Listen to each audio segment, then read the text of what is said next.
ಪಾಠಗಳ ಪೈಕಿ ಮಕ್ಕಳಿಗೆ ಆಟ ಅಂದ್ರೆ ಇಷ್ಟನೋ ಇಷ್ಟ. ಇನ್ನು ಮಕ್ಕಳಿಗೆ ಚಿತ್ರ ಬಿಡಿಸೋದು ಅಂದ್ರೆ ಪಂಚಪ್ರಾಣ.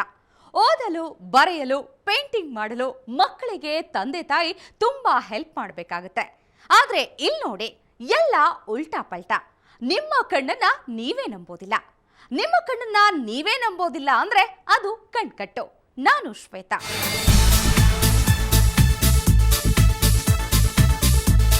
ಕಣ್ಕಟ್ಟು ಅಂದ್ರೆ ಮ್ಯಾಜಿಕ್ ಅಂತ ನಿಮ್ಗೆ ಗೊತ್ತು. ಆ ಕಲೆಯ ಪರಿಚಯ ನಿಮ್ಗಿದೆ. ಇಲ್ಲಿರೋ ಮಕ್ಕಳು ಮ್ಯಾಜಿಕ್ ಮಾಡಲ್ಲ, ಆದ್ರೆ ಮ್ಯಾಜಿಕ್ ಗಿಂತ ಮಿಗಿಲಾದ ಒಂದು ಕಲೆ ಇವರಿಗೆ ಗೊತ್ತಿದೆ. ಆ ಕಲೆ ಏನು ಅನ್ನೋದನ್ನ ನೀವೇ ನೋಡಿ. ಕಣ್ಣಿಗೆ ಬಟ್ಟೆ ಮುಚ್ಚಿಕೊಂಡು ಎದುರಿಗಿರುವ ಬಣ್ಣ ಬಣ್ಣದ ವಸ್ತುಗಳನ್ನು ಗುರುತಿಸುವ ಕಲೆ ಈ ಮಕ್ಕಳಿಗೆ ಗೊತ್ತು. ಈ ಕಲೆಯ ಹೆಸರು ಮಿಡ್ ಬ್ರೈನ್ ಆಕ್ಟಿವೇಶನ್.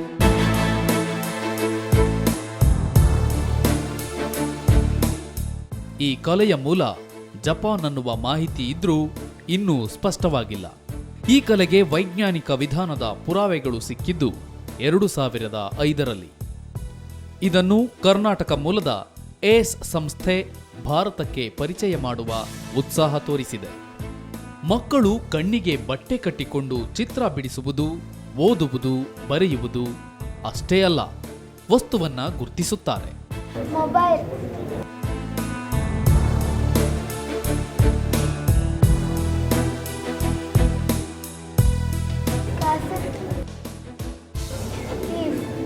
ಪೆನ್ಸಿಲ್,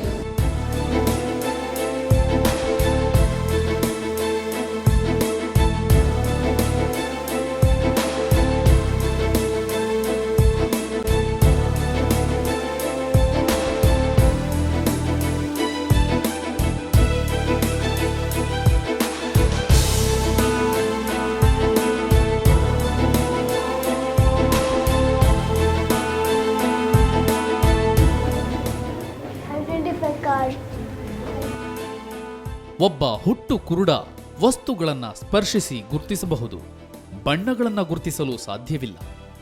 ಆದರೆ ಇಲ್ಲಿರುವ ಮಕ್ಕಳು ಸ್ಪರ್ಶಿಸದೆ ವಸ್ತುಗಳನ್ನು ಗುರುತಿಸುತ್ತಾರೆ, ಬಣ್ಣಗಳನ್ನು ಬಣ್ಣಿಸುತ್ತಾರೆ.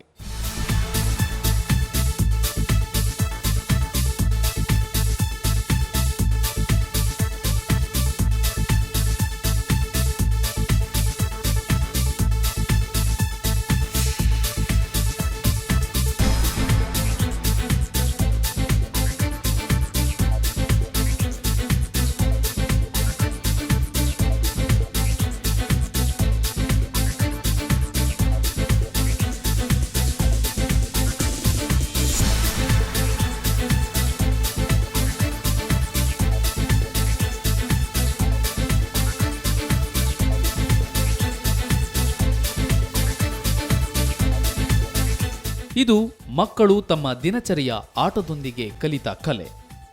ಕಲೆ ಅಂದರೆ ನಟನೆ, ಚಿತ್ರಕಲೆ, ನೃತ್ಯ, ಮ್ಯಾಜಿಕ್, ಹೀಗೆ 10 ಕಲೆಗಳು ನಮಗೆ ನೆನಪಾಗುತ್ತವೆ. ಆದರೆ ಗೊತ್ತೇ ಇಲ್ಲದ ಕಲೆ ನೆನಪಾಗದು. ಆ ಗೊತ್ತಿಲ್ಲದ ಕಲೆಯನ್ನ ದೂರ ಮಾಡಲು ಈ ಮಕ್ಕಳು ಸಜ್ಜಾಗಿದ್ದಾರೆ.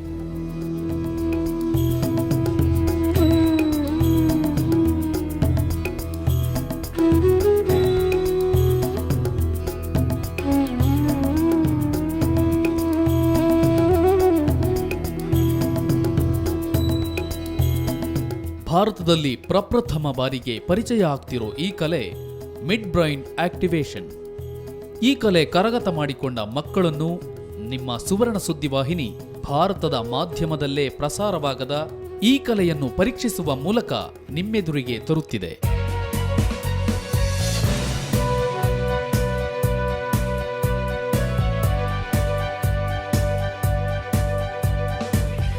ಮೊದಲಿಗೆ ಬಂದ ಈ 5-6 ವರ್ಷದ ಹುಡುಗ ಕಣ್ಣಿಗೆ ಬಟ್ಟೆ ಮುಚ್ಚಿಕೊಂಡು ಚೆದುರಿದ ಪೆಂಗ್ವಿನ್ ಚಿತ್ರವನ್ನ ಜೋಡಿಸಲು ಶುರು ಮಾಡಿದ.